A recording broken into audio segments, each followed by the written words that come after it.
This is Southern Cross News with Joe Palmer. Tasmania Police has used its armoured Bearcat during a dawn raid on an outlaw motorcycle club. These exclusive pictures show officers swooping on the Bandidos clubhouse in Devonport shortly before 6 this morning. Police were executing a search warrant when they found stolen goods inside the clubhouse, along with drugs and firearm ammunition. The incident shocking nearby residents. I looked out and I seen this operation that was going on here in little suburbia in Devonport, and we had all these police down here. Police say they are closely monitoring the group, which moved into the premises in October. Well, anticipation is building for Labor to reveal its hand when it comes to gaming policy.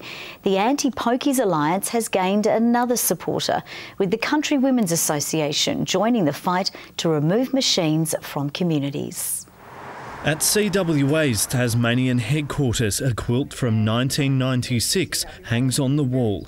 A patch from its Sandy Bay branch features the Rest Point Casino. Now with poker machines, there's basically a rest point in every suburb.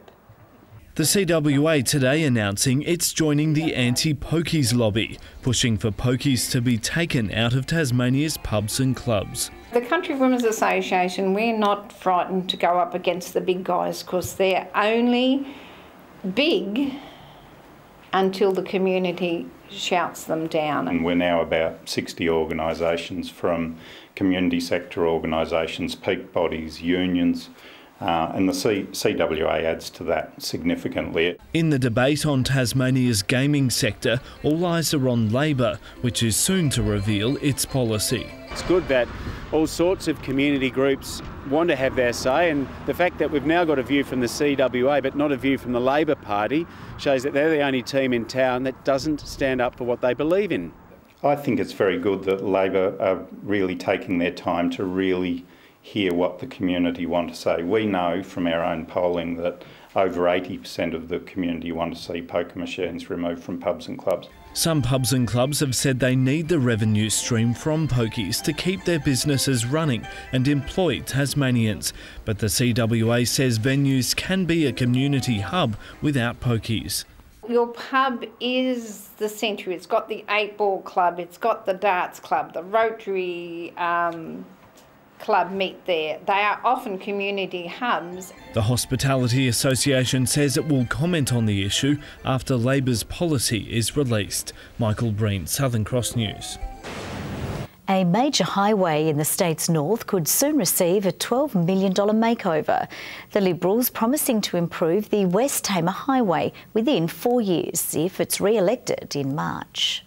Driving forward a new plan for the West Tamar Highway. We're going to make available $12 million, a package that will fund about 6 projects right along this highway. The projects, stretching from Launceston to Sidmouth, include road widening and resurfacing. Between Exeter and the Batman Bridge Junction, $2.5 million will be spent adding overtaking lanes in both directions. The West Tamar Highway is the lifeblood of this municipality. It runs through the entire municipality. And as the population increases, the road is no longer able to service our community to the standard that is required. Cyclists also set to benefit from the resealing of road shoulders. It will improve safety and amenity for commuters. It'll also improve the quality of life for Tasmanians who use the road. But being an election commitment, it's not certain the projects will get off paper. Labor has made a pre-election pledge to spend $60 million over 3 years, also improving Tasmanian roads, but is yet to announce any plans for the West Tamar. And certainly in the first full term of the next Hodgman majority Liberal government, all $12 million will be expended. Work across the river to improve the Mowbray connector is also progressing after money for that project was included in this year's budget. We're currently in discussions with the Launceston City Council as to the final design of that project. It's a very important project, some $7 million. Design is being finalised right now. We're about to start. Monica Dadson, Southern Cross News. A surf lifesaver has risked his own life to save a 14-year-old girl from drowning in rough water near Devonport. The hero helped the unconscious girl to safety after making a split-second response to a distress call. This popular swimming spot came so close to claiming a young life when two teenage girls were seen struggling to stay above water near Devonport Bluff. One of the girls, unfortunately, was unconscious in the water. Local lifesaver Luke Emmett heard the girls were in trouble. He rushed to get a rescue boat onto the water. It wouldn't have been safe swimming here yesterday. In a race against time, he helped to lift the 14-year-old girl to safety. She remains in a critical condition in the Royal Hobart Hospital. Very hard for the family involved. Our thoughts are with the family.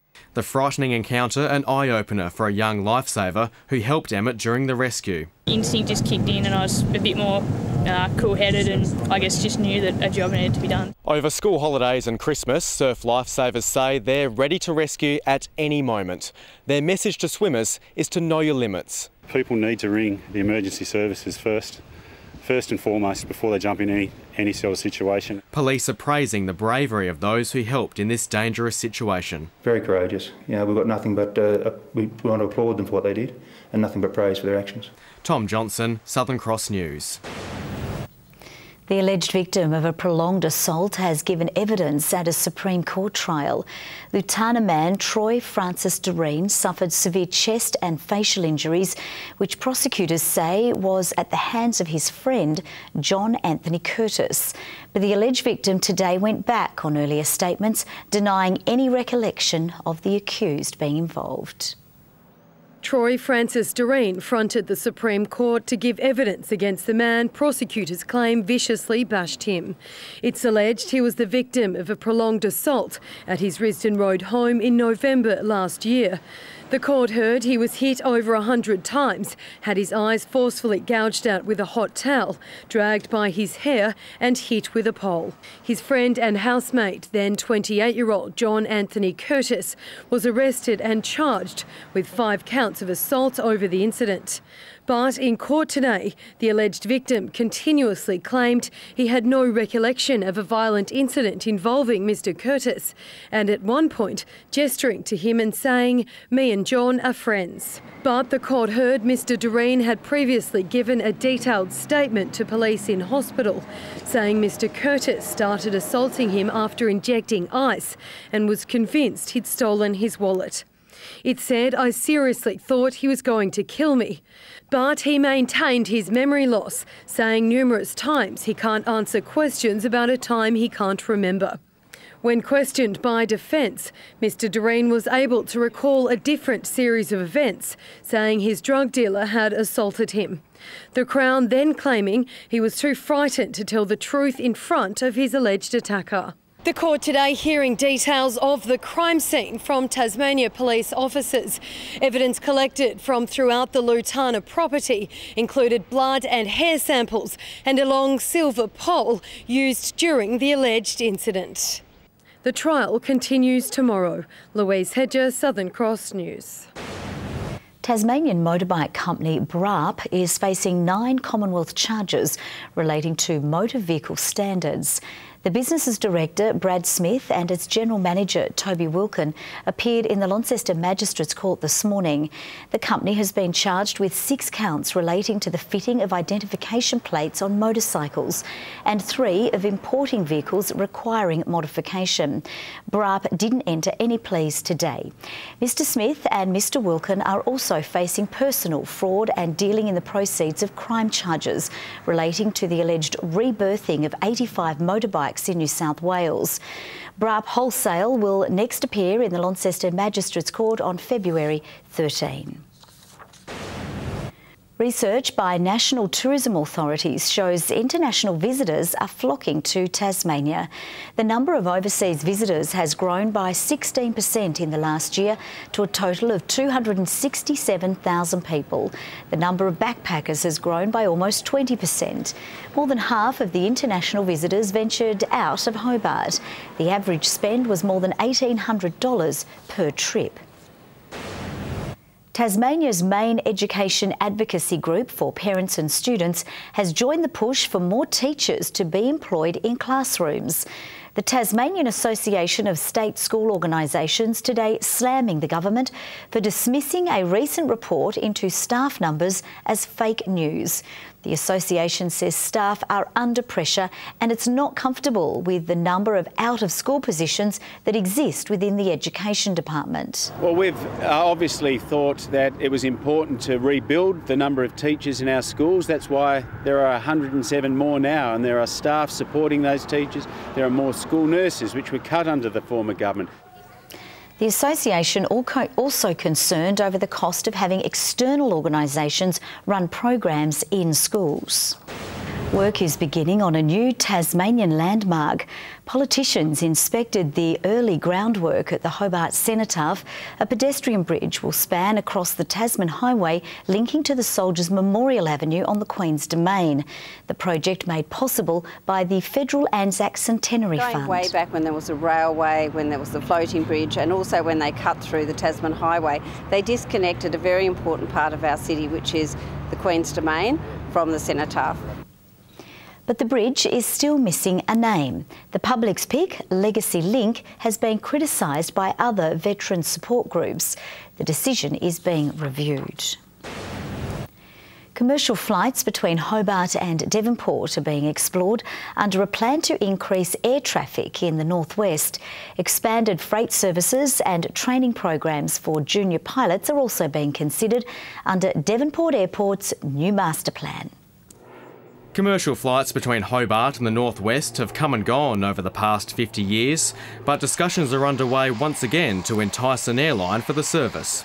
It's just one avenue being explored in the Devonport Airport master plan, which was revealed on the weekend. We've gone out to all the key stakeholders at this point in time and said, look, let's be in a partnership, let's work together and let's grow together. The plan aims to increase visitation to Devonport, and its leading figure says so far it looks promising. Early talks with QantasLink have helped sell the region's tourism potential, while other airlines are reportedly interested too.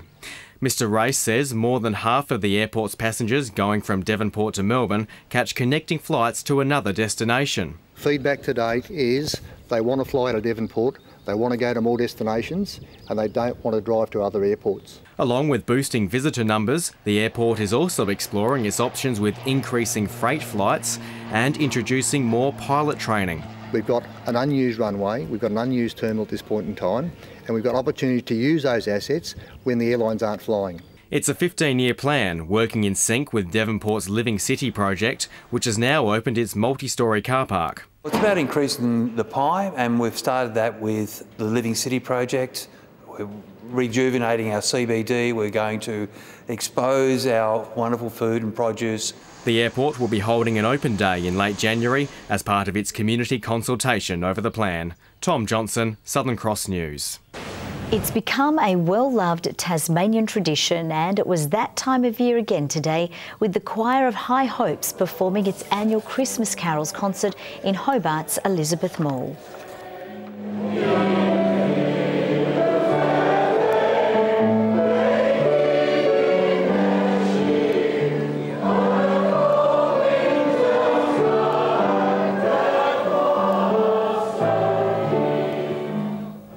Today's performance included some original members from the choir's inaugural performance in 2007, with today being their 11th consecutive Carols concert. Tasmania's up-and-coming scientists are getting a taste of life in the lab. A group of 40 students from across the state are taking part in the 3-day science experiment. Today they got a taste of marine science, sampling water and examining the hidden life at the bottom of the Derwent.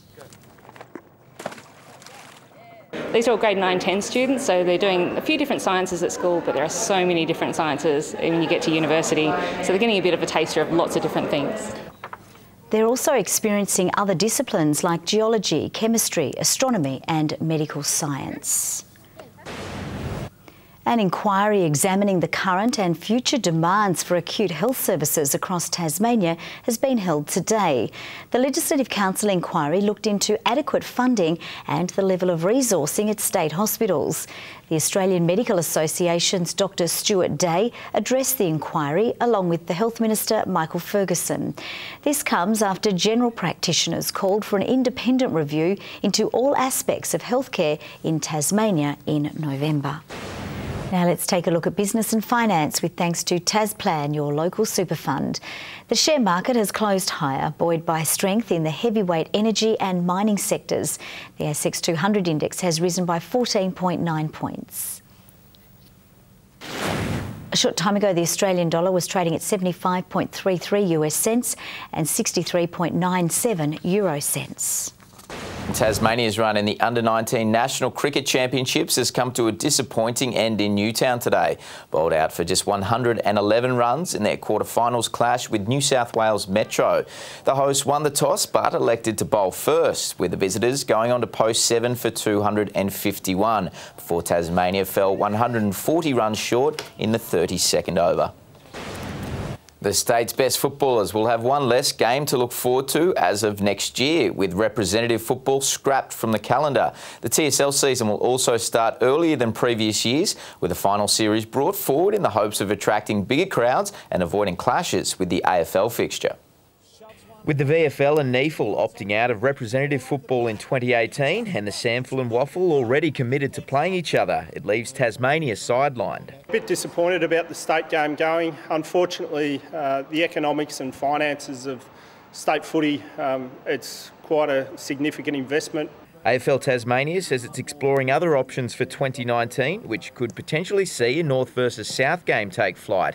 Releasing the 2018 TSL fixture today, the season will begin earlier than previous years on Easter weekend, with 3 Good Friday clashes and 6 night games in the first 4 rounds. We've got some traditional rivals across that first weekend, including North Hobart for the first time back in the competition, up against their old assistant coach, Trent Bullimar. The change will see the grand final happen a week earlier than 2017 in the hopes of attracting big crowds by avoiding a clash with the AFL. And with UTAS Stadium unavailable due to resurfacing, the big dance will be played on Blunston Arena regardless of which teams make it. And both the northern clubs and the northwest clubs are respectful of the decision and understand it's a bit of an anomaly in 2018. 3 Tasmanian boxers are closer to realising their ambitions of clinching national titles in their respective weight classes after a successful trip to Warrnambool, Victoria. Christina Jacobs, Joe Corner and Jaden Plugger Joseph all came away with wins at the weekend's War on the Bull event, but they certainly didn't come easy. The pictures paint 1,000 words of bloodied and battered Joseph in another all-out war. It was a very good fight, a very tough fight. Made it harder finding a very tall fighter, 6.5 foot tall. I'm only 5'10". After a strong start to his cruiserweight battle with Warrnambool's Nathan McLean, Joseph found himself on the end of a nasty head knock in round 3. Blood going in your eyes, you can't see out of one eye, you're wiping your eye, and you get worried, you think you're about to get stopped because there was that much blood everywhere. But looking to keep his undefeated record intact, Plugger went on to claim the points decision win, capping off a massive year in the ring. Australian titles back me more next year. Another 4 or 5 fights. Hopefully it puts me up in the top 10, top 6 to fight for the cruiserweight title. The event also marking a successful end to 2017 for the Brighton Boxing Club, with 2 of its other fighters, Christina Jacobs and Joe Corner, also coming out on top. Good evening. Hobart 24 today, Launceston and Burnie 25, Devonport a high of 20, while 29 was the top at Fingal and temperatures up to 5 degrees above average today. And apart from an early shower over the southwest, fine and sunny over the entire state. Ouse and Cressy 28 degrees, Campania 27, Bushy Park and Grove 26, Wynyard and St Helens 25, Lyawini and Friendly Beaches 23, Low Head 21, Flinders Island and Strawn 20 and King Island 19. There is an area of mid to high level cloud that extends from central Western Australia to waters south of the Bight. The north and eastern parts of the country saw a build-up of low-level cumulus cloud indicating thunderstorm activity. Some cloud over Flinders Island today and clearing cloud over the southwest. That was followed by a thin layer of high cloud over the northwest, but mostly clear across the state. Tomorrow the northwesterlies will strengthen ahead of a cold front. A trough preceding the front extends to a low off northern WA. Northeast northwesterly winds at 10 to 20 knots, picking up to 15 to 25 knots during the morning. Very high fire danger for the east coast. Keep that in mind as well. For tomorrow, a hot, partly cloudy day for Hobart, 31 for Geeston and 30 for Bothwell. It's warming right up, folks. Partly cloudy and 29 for Launceston. Devonport 22, a top of 30 for Cressy. For Burnie, a possible late shower and 22. A hot day for Strawn, a late shower moving through, 30 the high and 25 for Curry on King Island. St Helens partly cloudy and 26, warming up to 29 for Swansea, Orford 29 as well. And a bit of slip, slop, slap won't go astray tomorrow with the UV at an extreme 11 and 12. On Thursday, though, showers extending throughout in the morning, contracting to the west, far south and northeast during the late early afternoon. Fine on Friday, apart from a morning shower over the northeast, and a scratchy day on Saturday with showers extending right across the state during the day before contracting to the northeast. A sunny 27 in Perth tomorrow, and that will be the coldest centre on the map. A hot day in store for Adelaide and Melbourne, both expecting a cool change later. All the other cities, they're expecting 30-plus temperatures, with Alice Springs pushing 42. Partly cloudy and 18 in Hobart, mostly clear in Launceston and in Devonport, temperatures 22 and 18 degrees. Not looking good for Christmas Day at the moment, Joe. The latest forecast is for temperatures under 20 and a bit of drizzle. That's going to have to change. Yep, it's all on you, Murph, whether or not Tasmania has a good Christmas. See what you can do, buddy. Thank you very much. That's all from the team for now. We'll see you a little bit later. Bye-bye.